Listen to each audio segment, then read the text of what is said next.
It's good to see you. We haven't seen you in about a year since the last time we were here, yeah? Yes. Yeah. So we are going to be conducting the second part of our lived experience series with you. And I'm just going to read right from this. We're seeking to understand the life experience of a person living with a genetic condition. This series of questions is designed to explore the impact of the condition across a range of life stages and in different aspects. We want to understand from your perspective the reality and the way a person views their life. And we would like to capture this information with our new podcast. Okay. So, George, if you don't mind telling us about you and your condition. Well, first of all, I'm from Toowoomba, Queensland. My overall primary condition is called Pallister-Hall syndrome. It's what they class as a multiple anomaly genetic disorder. Part of one of the main features of that is what's called a hypothalamic hamartoma, or a benign brain tumour. Whether they're 1 millimetre or whether they're 45 millimetres like mine, doesn't make any difference. They can cause you a hell of a lot of trouble. And as a consequence from the hypothalamic hamartoma, you get what's called gelastic or laughing seizures, which people mistake for laughing. You can also get what's called dacrystic seizures, which is crying for no reason at all. Pallister-Hall also has a number of secondary features like syndactyly, polydactyly. You have a bifid epiglottis, which is central to the diagnosis, which it has, the epiglottis has a cleft in it which can cause breathing, swallowing difficulties. And it just has a whole array of, there's a spectrum of things, and you can get extreme, you can get moderate, you can get mild. No one's the same. In my case, it was classed as sporadic, which means I didn't inherit it from anybody, supposedly, but still with genetics we're not that too advanced to know whether that actually is the case. So that's what I have in a nutshell. Yeah, great. And how has your condition impacted you as a child? Well, shall we start? Well, first of all, when you have physical anomalies like hand issues where your hands are not exactly, let's say, normal, you have a tendency to be bullied. You become, let's say, outcast, picked on,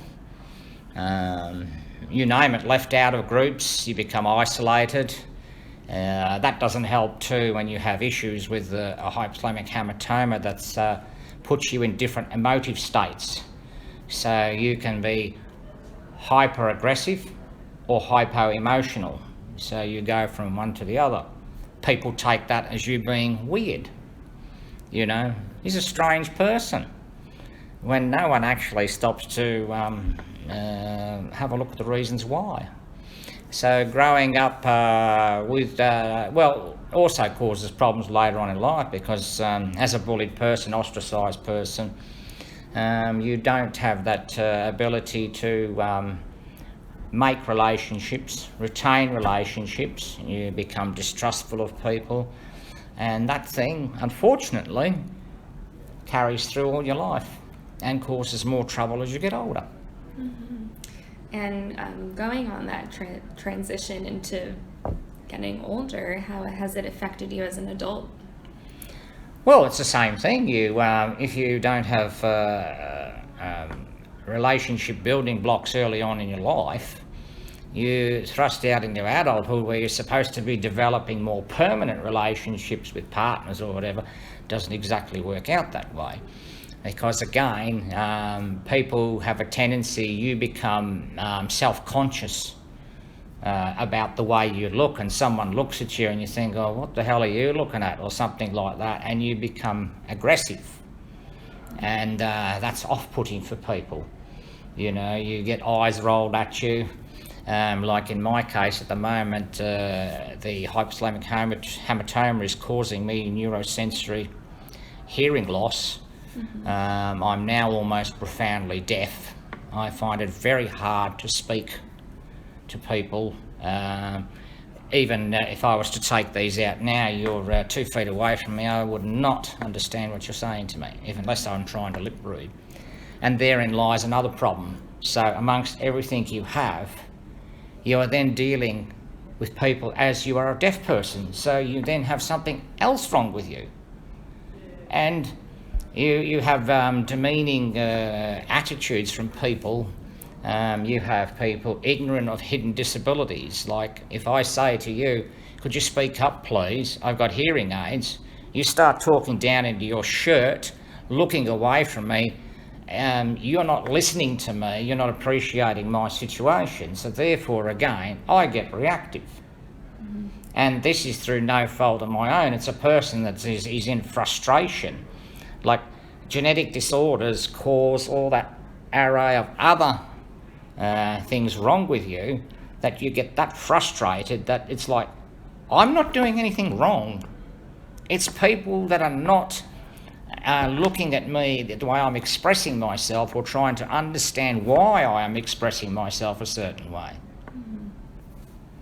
Yeah. Yeah, it's good.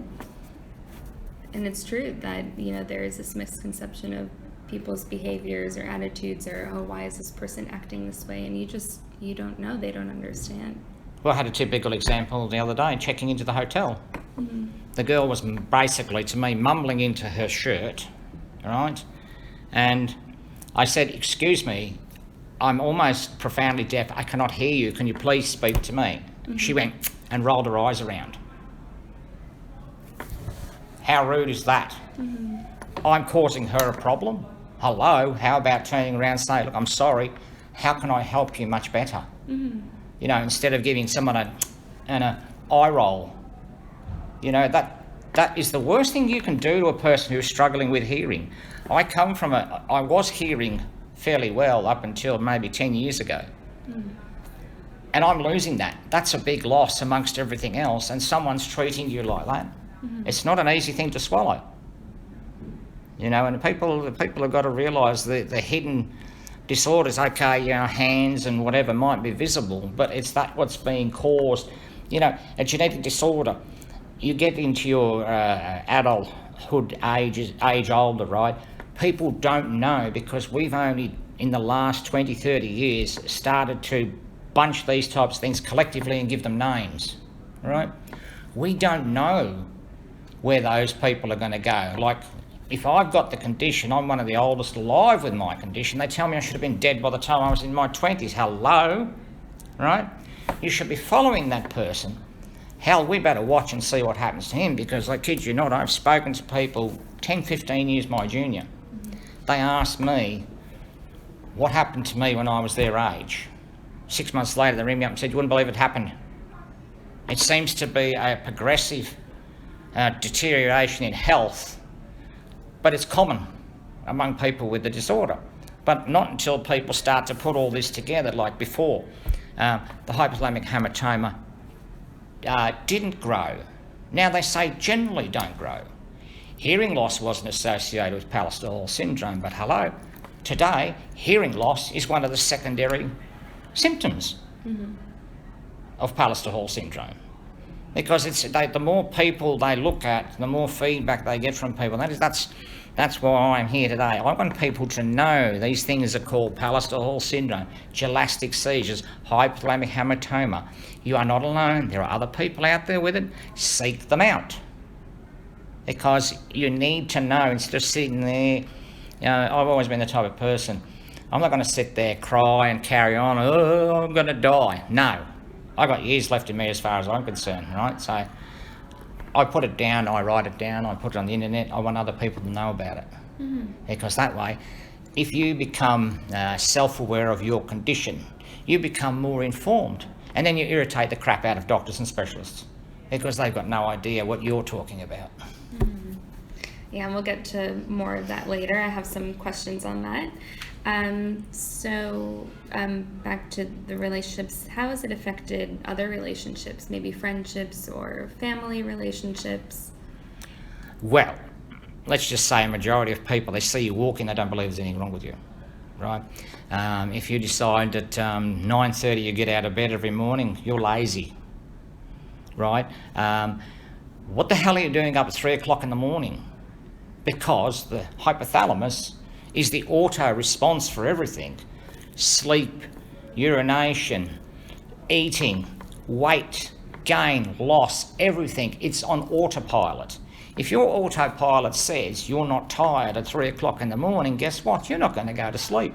And all the tablets in the world are not going to help you except dope you out. Right?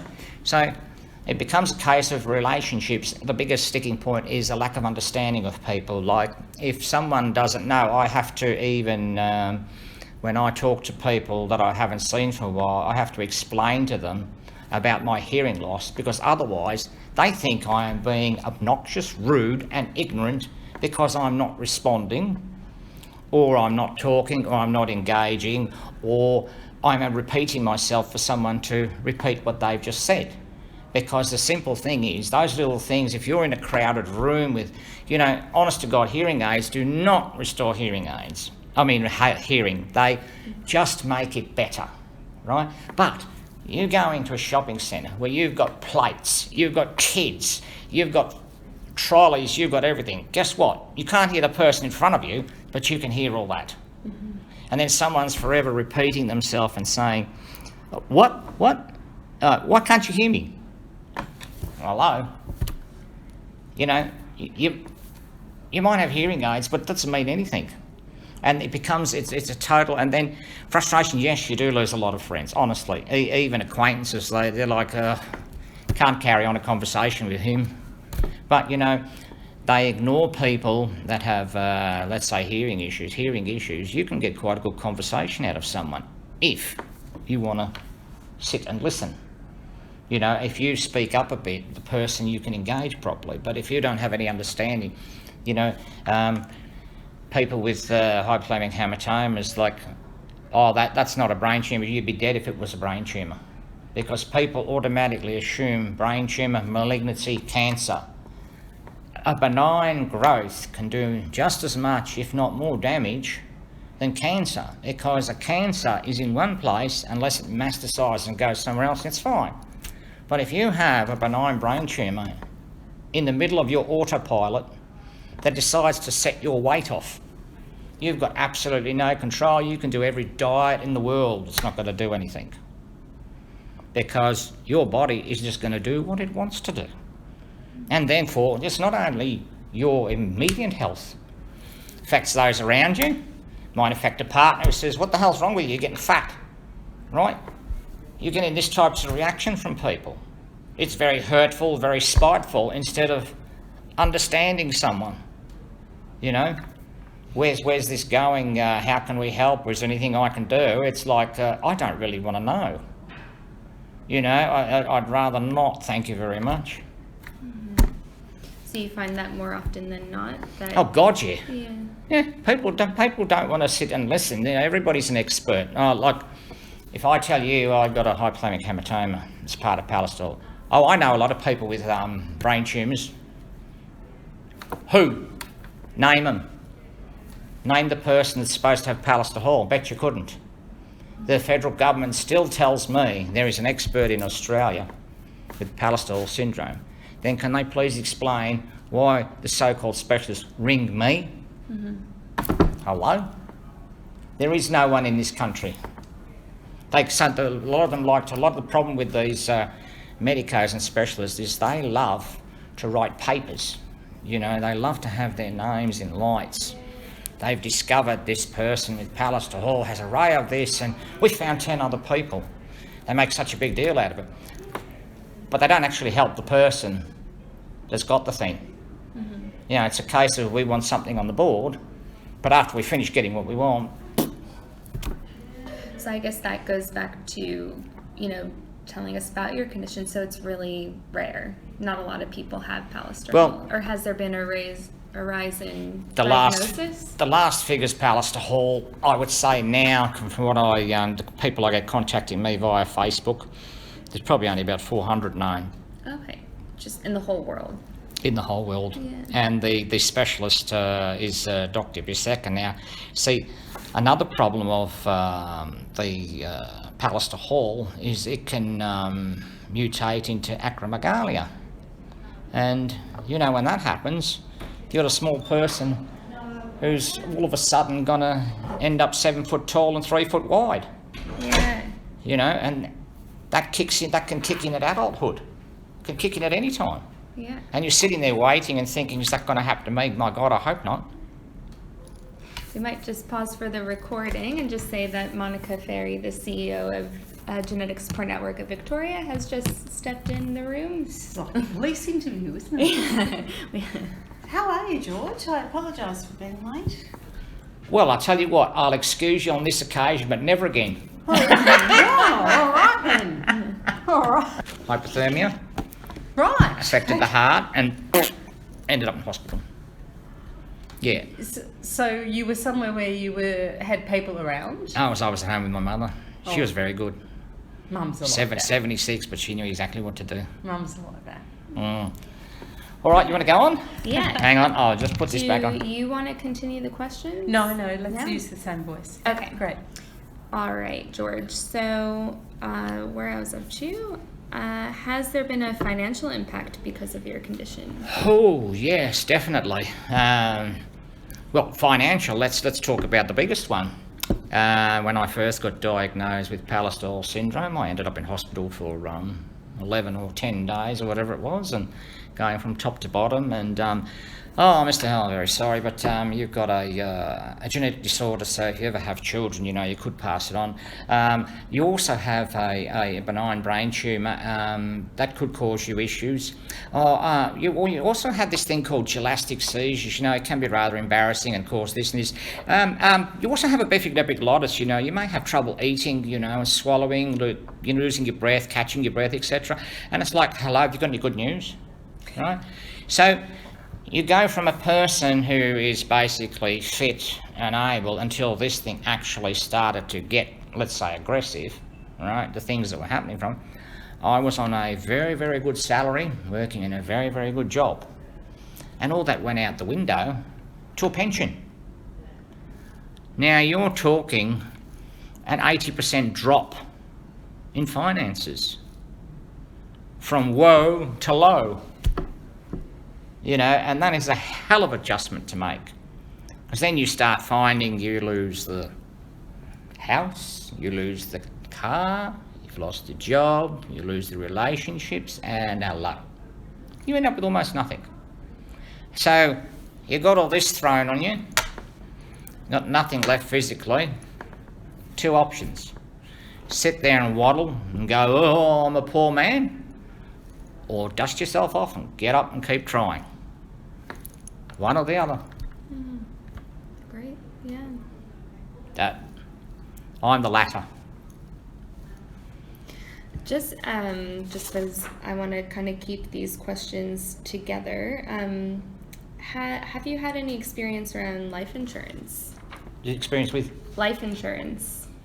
Life insurance? Oh, life insurance. Oh, yes. Oh, yes. Specifically, let's try travel insurance for one. Yeah. As soon as they get aware you have anything wrong with you, right, you've got to give them doctor's reports, right? You've got to have a certification fit to fly. You know, why are you carrying medication? What have you got it for? You know, and as soon as you start that, it's 50%, 100%, you name it. But as in life insurance, I don't think I've even attempted life insurance. I don't think I'd bother, because I tell you what, there'd have to be a register somewhere with my name on it, for sure. You know, and a lot of them, like, I'm not a social media ghost. I'm actually, you know, plastered everywhere, so plug my name in and you'd quickly find out I've got something wrong with me. You know, so everybody uses social media. Go for a job interview, the first thing they do is look on social media. You know, and they're going to find out. But they use it to their advantage, and they should not be. If a person has disclosed what they have wrong with them, hey, I've let you know. So if something is, as they say, directly resulting from, right, fine. But you might go skiing, you might be covered for skiing, but then they'll turn around and say, no, you had a seizure before you had the fall. Right, so you'll end up fighting them. So technically, be bold. Don't tell them anything. take a punt. And if they find out, they find out. But better to be covered for something than nothing. That's why I look at it. You know, they've got enough money. You know, they try to make the, you know, a person that has a genetic disorder, doesn't matter what genetic disorder it is, you know, they have crook arms or, you know, features or anything like that, they have that used against them. Hello? The person making that insurance decision, I hope to hell one day has a child with exactly the same condition. Then they'll learn all about it. Because it's not until you're wearing those shoes, don't go telling someone else or making a prediction on their life, because you might not have it yourself. Right. Yeah. So just moving on to the next part, we're going to be asking some questions around your experience with the health system, and we are asking these questions to develop an understanding of how well the health system is serving you. Don't even go there. All right, I'll tell you for starters. Okay. Well, let's just start with, how would you rate your experience with the health system in regards to getting information on your conditions? 0. Yeah. 0. There's nowhere I could ring up, go, or specialist I can see that can tell me anything about Pallister-Hall syndrome. It's impossible, especially in Australia. In the States, you would fare better. Right? That's why I said earlier, I actually have people contact me. I actually have medical secretaries will ring me from Sydney and say, I'm looking for Dr. George Howell, and my mum will go, he's not a doctor, he's actually a patient. Well, I need to speak to him, right? So I'm speaking to these people, and as I said before, the federal government has to yet produce this so-called expert in Australia on Pallister-Hall syndrome, which there ain't. Right? But if I have something that is supplementary to Pallister-Hall, like say for instance kidney issues or spine issues, like I was a few years ago diagnosed with tumours on my spine, so I can get a specialist for that. They are very good. I have a coordinating specialist. That's what you need to do. You need to have a good GP that can find you a coordinating specialist in a hospital, so that if something is wrong with you, a report can be sent directly to that person who can say, this person needs to see so-and-so, and it happens. Can you just explain a bit more about what a coordinating specialist is? Well, like when I was in the hospital, I saw an endocrinologist who became the contact person for me. And she had taken upon, I don't know whether it's standard for them to do it or what, but she had turned around and said, right, I'm going to be your coordinating facilitator here. If you or your GP need anything, let me know, because they have everything to do with my conditions, they have my medical records, you know, they know all that. So if I need something, I get it fairly quickly, and I you know, pat them on the back for that. But in regards to actually finding out my condition per se, nothing. There's nothing. Yeah. Wow. So the next question I have is about transition. So was there any services or facilitation between pediatric care and to adulthood? Well, look, I wouldn't really know about that, because I came into the system as an adult, but I do know in the States, once you can get a diagnosis of something, yes, you will move along the system from paediatrics to adolescence to adulthood. But their health system is worse than ours, because once you become an adult, you're thrown out on the scrap heap because you've made no contributions to their social security system, so you can forget it. You know, people over there can't even get medication. You know, we're very fortunate here. But yeah, as I said, I came into adulthood. I give advice to parents when they are particularly concerned about things like gelastic seizures, or is it abnormal that my child is feeling like this today? And what I do is I let them talk with each other, right? Like for instance, someone says, I'm from Houston in Texas. So you'll put something, parent in Houston, Texas with 5-year-old who has this and this would like to make contact with. And it's actually someone down the road who they didn't even know about. So, you know, people I think are doing a better job for themselves in regards to finding care, because when you talk about gelastic seizures, as I said before, when children have a gelastic seizure when they're very young, people assume it to be ADD or ADHD, right? Now, I have a big, huge article on gelastic seizures online, you know, which talks from start to finish, what the symptoms are, etc. And, you know, and I've had to stop myself basically in the middle of a seizure to write down what's happening, so I'm trying to remember, but anyhow. People read this and they think, hang on a minute, that's exactly as my son or daughter has described this. So the GP to them says he's got ADHD or whatever, and this guy says this, I tend to lean with this. So they take that to their specialist, but 9 times out of 10 they tell me they've got to force them to read it. Because as far as they're concerned, no, that person has got that. They don't want to know, they're very narrow-minded, they don't want to look outside of that blooming cylinder, that there's a world out there. They just think, no, that's this. But then some of them will read it and think, oh, right, okay, this is new. And then I have had a woman who had an 18-year-old daughter in Melbourne whose life went to absolute pulp because she was having seizures, and all sorts of things. She had Pallister-Hall. She was hard time coping, you know, because for a male, look, you take a punch on the head, you get up, right? But for a woman, if someone says something about her looks or something like that, it becomes very emotional, emotive, etc. And it's the end of the world for them. Anyhow, so the lady talks to me and she said she's been through this medication. I said, well, get your specialist to try this medication. 6 months later, I don't know how to thank you, my daughter got her life back.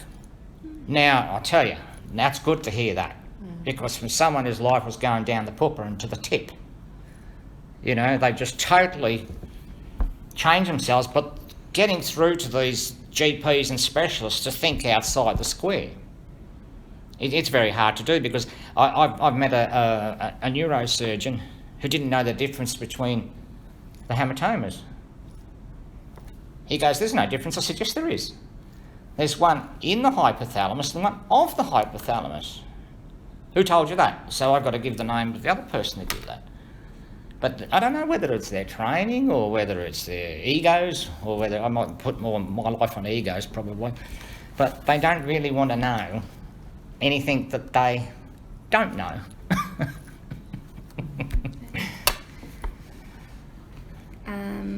Yeah, I feel like that answers a few of the questions about your experience with the health system and how that's been.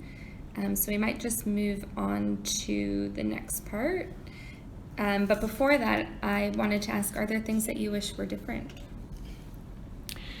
Yes, they like we've got Medicare system that I do believe the system, actual electronic system, is not set up correctly, because when you get admitted to hospital, you get a diagnosis or a cause of admission, right?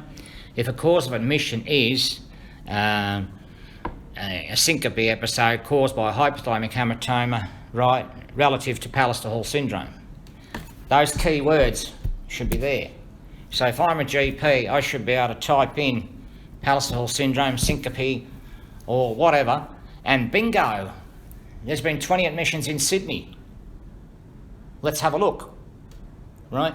That way people can find information. Like, all they do basically these days is they go straight to their database and look for research articles. Now, how many people are going to research Pallister-Hall syndrome or gelastic seizures, because there's only 300 or 400 cases worldwide? Until you start actually promoting something and getting it out there like we here are trying to do today, you might find out the condition is quite prolific. When people's ears prick up and think, hang on a minute, laughing seizure? Oh, I've heard that before. Where? Right? People have a tendency to remember things, and then all of a sudden, 300-400, you've got 3,000 or 4,000. You know? And that's where the system is underutilised, the actual electronics gizmos. It could be put to more productive use. Yeah. So just for people listening to this podcast, what would be some of those keywords that would be useful? Well, for a start, if you've got headaches, laughing for unexplained reasons, emotional for any state, it might not be depression. If people throw you straight into the depression basket, throw you some Epilim and say go home, right? You can look up bifid epiglottis. You have, breathing issues, all sorts of things like that. You can put those keywords of conditions, like if someone like me has the condition, get what I have, type all that in. So the keywords are there. So people can latch on. That's why if you look up, Gelastic, Seizures, Australia, 9 times out of 10, you're going to end up back at me. And people read that article, but the article is also developed from what other people are giving feedback, right? You find out, like, the good thing about I've got the two groups, the Gelastic Seizure Support Hub and the Pallister-Hall Syndrome Support Hub.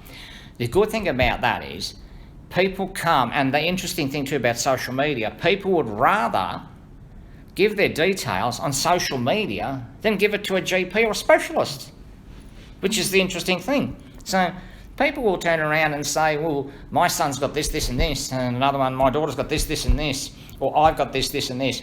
And you look and you can all of a sudden see there's a pattern there. And from the pattern you can develop the symptoms chart and start including these other things. So, from 4 or 5 main things, like, they say the primary diagnosis with Pallister-Hall is you've got a mutation on your gene, right? Secondly, the feature is you have to have a hypothalamic hematoma, right? Then you have to have a bifid epiglottis, right? Those are the central features they expect to see. But the symptoms of those things can be such a long array of things that all come from those 3 or 4 things. And if people don't know what's underneath, they're never going to get to what's at top. And what's at top, like, people will sit and if you come across as very emotive, or you become like, I had no idea till I started looking more about hypothalamic hematomas, but there's things called hyperaggression, where it just gets out of someone's control, switch is flipped and that's it, right? You can't do anything, right? There's an increase in nocturnal morbidity at night when people have this, with the hypothalamic hematoma. These are just things I'm becoming aware of. But when you become aware of these things, you sit there and think, hell, that explains a lot of things. I've got all that stuff. Whereas people have been saying, oh, you've got depression, you need to do something about your anger, you need to do something about your attitude. Like, if I don't like what you're saying, I'm not going to hold back and then be nice and say, oh, geez, you're very nice. I'm going to turn around and say, what a crock of crap, right? Because it's not confrontational. That's just the way it's going to make you react. You're not being confrontational. You're not being aggressive. You're just like, I'm not holding this in. Boom. I'm going to hit you with it. Okay. So, George, the next set of questions we have are on the effectiveness and relevance of support networks. So, as we know, you provide most of the support. That's exactly right. Worldwide on Pallister-Hall syndrome and Gelastic seizures. So, but I'll still ask, how do you rate your experience with support groups? Is there any other support besides what you provide? Look, there are support groups, but the support groups that exist, again, mainly in the States. And you asked the question before about how has it financially affected and impacted you. This is the biggest thing. All these support groups want money. Okay. Right? They all want money. And they badger you for money. They remind you should give money. But what services do they actually provide to the person who needs it? I'd say nearly nil. Okay, so no outcomes, no... Well, there's no outcomes for the person. Like, you can throw a brochure at someone and say, here, this is about your condition. Yeah. But what and how am I supposed to deal with it? Right? On the bottom you say, write to us. Hello? For what? You're not going to tell me how. You're just going to send me another leaflet that says, if you've got this, go and see this person, or go and see this person. But there's some basic techniques, you know, like we talk about gelastic seizures, right? For instance, as I told you, the incident with police. You might be arrested and you start getting a gelastic seizure. Obviously, the policeman is going to say, well, you're being obnoxious, you're being rude, what's so funny, right? So, I recommend to people you carry a medical card with you that actually says gelastic laughing seizures. So if you do get pulled up and they do try anything heavy-handed with you, well, you'll only come back as to say hello. I've informed you. I am not being smart-ass. I am not being obnoxious. I am not being rude. I am not acting against the law. I am just acting beyond my control because it's not within my control. If, for instance, a person gets into a hyper-aggressive state with a hypothalamic hamartoma, right, their rage is just off the scale, right? So if they react in a situation, one day you might find someone that actually is arrested for such a thing, and then when you hear the word, you know, hypothalamic hamartoma or hypothalamic rage, you'll know exactly what I'm talking about, because these things people don't know about until something happens, right? So, you know, that's where it is with that. So what do you feel constitutes a good support group? Sorry, what was that? What constitutes a good support group? Well, a good support group is people that sharing and helping each other rather than someone trying to make advantage out of it. Like parents contacting parents, you know, they've got similar ages of children, similar sexes, etc. They share common knowledge, they help each other because they can feed off each other's knowledge. What one has had today may be what one has tomorrow. As I've said, my age puts me further out there, that I've had people before me that might be 10, 15 years, and they contact me and said, look, I'm having this happening to me. What am I likely to expect? So if I talk about things, and as I said, they ring me up 6 months later, whatever, and guess what? It happened, or it's happening. You know, it seems to be like the further we get with genetic disorders, the more we understand, because back then we never had a name for a certain group of symptoms or whatever the case is. But now, when you've got this name for things and you've got people with it, you can actually see genetic disorders are not the beginning of end and everything. They are progressive things. What they start today is a chain of events that affects your life ongoing. Yeah, like I said, the episode I had, you know, 2 weeks ago with that neurocardiogenic arrest thing I had, that's something I never had before. Maybe at my age group, that's something that happens. So people coming behind me might read about that and think, oh God, that happened to me last week, so I've got nothing to worry about. Because they can see me 10 years ahead of them that I'm still alive. Now, as I said, they told me that I should have been dead by the time I was in my early 20s because Pallister-Hall was considered an early lethality, you know, disorder, or at the worst, by the size of my hypothalamic hamartoma, I should be a dodo bird. Well, guess what? I'm neither. Either that or I'm reincarnated, whatever.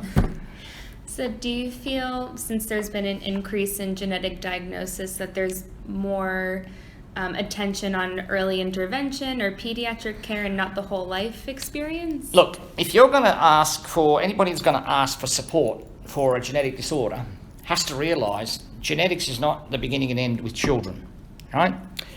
I'll give you a typical example. If you choose to edit it out, that's fine. When I was first diagnosed, I approached people like Genes for Genes Day, right? Genes for Genes Day absolutely refused to help me. You're an adult. And I'm like, excuse me, I'm an adult with a genetic disorder. A child is going to be following in my footsteps. Wouldn't it be nice to know how that genetic disorder is progressing? So I ring Cancer Council. I'm sorry, you've got the wrong type of brain tumour. Hello? You're taking money from people for cancer research, for genetic research, but not giving it to those that need it. I desperately needed, you were talking about support groups. when I was first diagnosed, I sat in hospital with all those things being told I was wrong with me. You would not believe, what the hell am I going to do, right? And I had an endocrinologist come, he said, listen, he said, the only thing I can do is to put you in touch with the specialist in America. Problem is getting you there. I will do a referral letter best I can. Referral letter was done. Australian government refused to help me. The only people in the world that know about it in the States, because I'm not going for treatment. How do I know what treatment I need if I can't even get the diagnosis confirmed properly that everything I have is actually that disorder? So they throw this at you. So they put up this barrier, right? Then when you get there, you will not believe what they did 6 months later. They had the cheek to write to America to ask for my medical records.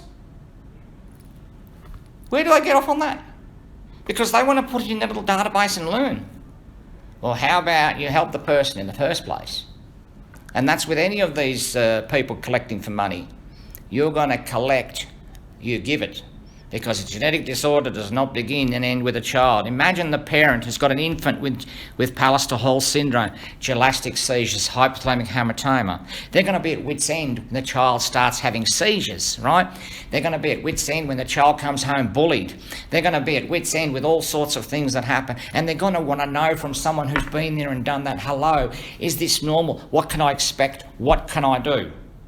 Right? They need to follow it as it goes to adulthood.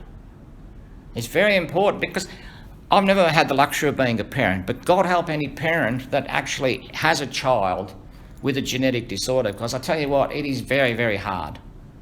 And I feel great empathy and great admiration for any parent that struggles. And like I've heard it many times, mothers will do anything for their children, right? And that's true. And so will, anybody that's got it. If I can help someone and say, look, I've been there and done that. That's why we did that article last year. And you asked me what happened when I was a child. I got no qualms, and I'm not embarrassed at all to say I was bullied, I was shamed, I was ostracised, because that's a fact of a genetic disorder. You look different, by crikey, people treat you like a blooming leper.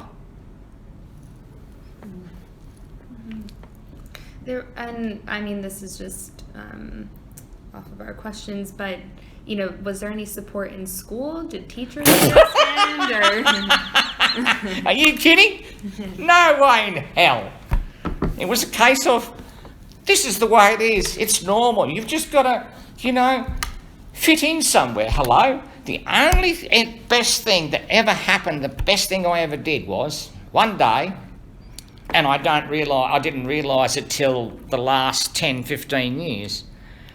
But my hypothalamic hamartoma kicked in, because you know what? I was bullied that much that I was sitting there in the classroom, in front of the classroom, and all of a sudden I get this antagonism from behind me, these taunts. I lost it. I was only 4'2", right? And this is my third year in high school, besides the other time I did something, but anyhow. I went to the back of the classroom. I pulled this fella out of his desk, and he was 5 foot something. I actually lifted him up against the back wall and I smacked him right in the mouth. Right? And it wasn't until I went to visit this school something like 10 years ago that I actually met the form master who was there at the time. And he said to me, you know what, George? That was the best thing you ever did. He said, did you get bullied after that? I said, no. He goes, and I said, well, why didn't you tell me that? He said, I couldn't tell you that back then. But this is a reaction you get from being pushed. Now, this might seem like going off the subject for a minute, but when they have these, these shootings in America all the time, no one ever stops to ask why. Maybe, just maybe, that person's just had enough of being bullied. They could have something physically wrong with them. No one knows. You can tease for all sorts of reasons. But that's only the second time. The first time I threw a boy through a plate glass window at another school. So it's surprising what you can lift when you're very aggressive. By the pants and the scruff and boom, through the window. But school support, no. And I bet you it still doesn't exist today. All they do is they'll send the child to remedial English or something like that to keep them away from mainstream. You know, what they should do is get recordings like this, or people like me to come in these schools and go, hello, I'm here, right? Don't look at me and don't put that person down, because guess what? You might look like the big school captain now and everybody grovels at your feet, but you might be the father of a child with a genetic disorder one day. Then watch it come home to roost. Because that's the worst thing for someone to realise that could be them or someone in their family. Genetics is indiscriminate. It doesn't care whether you're male, female, rich or poor. If it decides it wants to take someone, boom. Tough titties, as they say. You know, you've got it. Yeah. And you've got to live with it. Now, things like what's happening to me, no one knows past, you know, latter age groups. Where's it going to go? Now, genetic disorders are like a turning wheel, a cog, waiting for the next cog to engage. What's going to happen next? We don't know, right? I could outlive you all, right? I could die at 100. Do you put that down to, you know, the hematoma, the second brain? Or what do you do? It might be a, you know, source of a long life. Yeah. No one is immune to it, and actually from what you're saying, that's kind of something we're doing now. Do you believe that genomics should be in schools, that we should be learning about genomics in schools? Yes. I think, but I think that, you know, you've just used the word genomics. Plain English, please. Right? Let's talk about effects of DNA. Don't give it fancy words. Fancy words is what loses people. If you put something in the simplest of language, right? If I'm going to talk about, I write an article about gelastic seizures, sure enough, I will start by saying gelastic or laughing seizures. But when I continue paragraph 2, 3, 4, etc., I will say, if you have a tendency to laugh, take out the big word. Okay, you can leave it there for its reference, fine. But talk general to people. Don't come in there like, I can say hypothalamic hematoma, but people don't understand that. So I say benign brain tumour, they can cope with that, right? If I say to you neurocardiogenic, you can be like, what the hell? And you say, well, brain was affecting my heart, which caused this to happen, right? Simple. If you want to teach kids, keep it as simple as you can. And I think too, you know, they could go a long way. You know, it doesn't have to be wait till biology classes of year 9 or 10 or whatever it is. Get it in early. If you can read books about being different, you know, and accepted sexually, you know, all these different things, why not about being different physically? Actually physically different. Why does that woman there have 2 small arms? You know? Why has that woman got a clump foot, or, you know, or walking funny, right? It's not funny, right? That's what you've got to tell people. It's not funny to laugh at someone. You know, you laugh at a dwarf and say, geez, he's funny. Well, you know what? The small people like that are actually the most potent. You look at the ones that did on the Game of Thrones. That guy's a multi-millionaire, for God's sake. You know? He's probably got 50 women hanging off him, right? He's married. But, yeah, but you don't really... So you're laughing, naughty girl. But, you know, you got this... People make a judgment and think you're lesser of a person. They see... Like, I was asked... Like, I was born with 12 fingers, right? I had to have 3 removed because they were totally useless. I had a neighbour ask me, what's it like to have 9 fingers? And growing up with, I said, how the hell would I know? I don't know any different. 2 weeks later, he lost half a finger in an accident, so I said, what's it feel like? See? You know? I'm not any different to you. Like, believe it or not, you can find positive things out of genetic disorders. For instance, your height, right? Small people can get to places where taller people can't, right? For instance, with a smaller hand, if I want to reach into a car and get something down in the engine, I can put my hand where a normal person can't, right? Because that's just the way it is. But people should learn to utilise people with, let's say, differences, right? They can fit in all sorts of places, like the person that's deaf. Might be deaf, but might be a fantastic writer. Don't write people off because they're physically different. That's a good message. So the last set of questions we have for you, George, is have you participated in clinical trials or research? I have been, as I said, I've been to the NIH in America, National Institutes of Health, and I was part of their study into Pallister-Hall patients.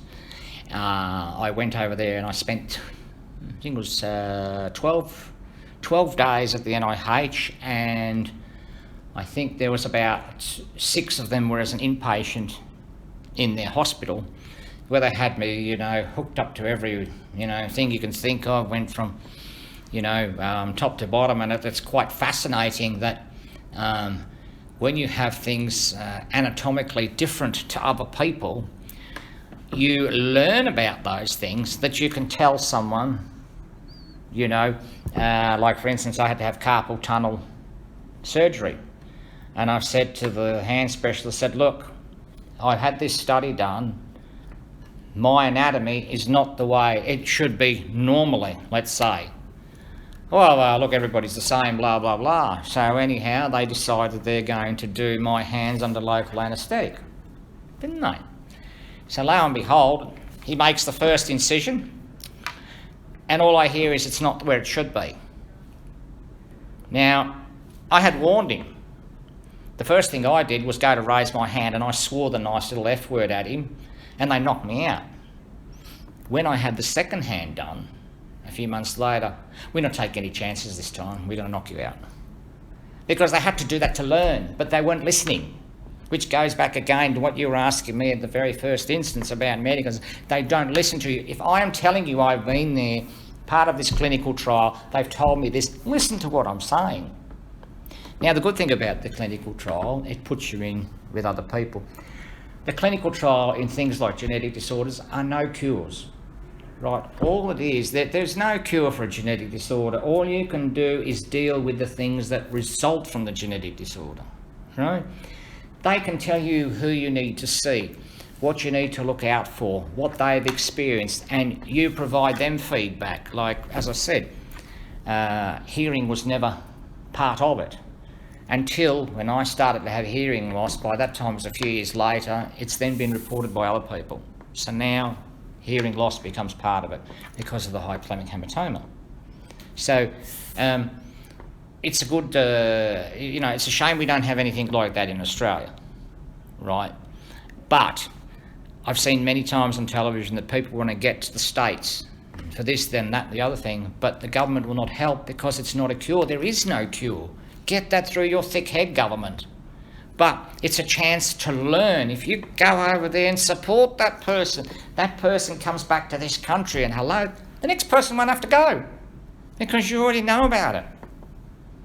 So that's why, you know, clinical trials, I recommend if anybody can get the option given to them, go, no matter what genetic disorder. If it's a case of you learning, and if you don't, my advice to anybody, if you do not understand something, ask for it to be explained, ask for someone to draw a picture, talk to someone else, can you put me in touch with someone else that can explain this to me? And, you know, with the with your specialists and things like that, you know, a lot of people don't like, information is power, right?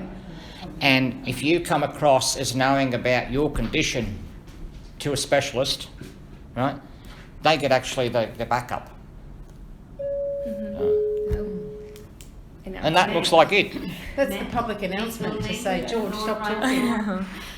George, that was great. I feel like Just the piece that I heard, you were awesome as usual. So what was that? So just the bit that I heard of that, you were awesome. Oh, good. sorry that we just had to cut it so abruptly. It was like the person walked in and then the announcement came, but we were actually on the last. I was on the last one. Question Yeah. anyway. But look, I covered everything. But I just really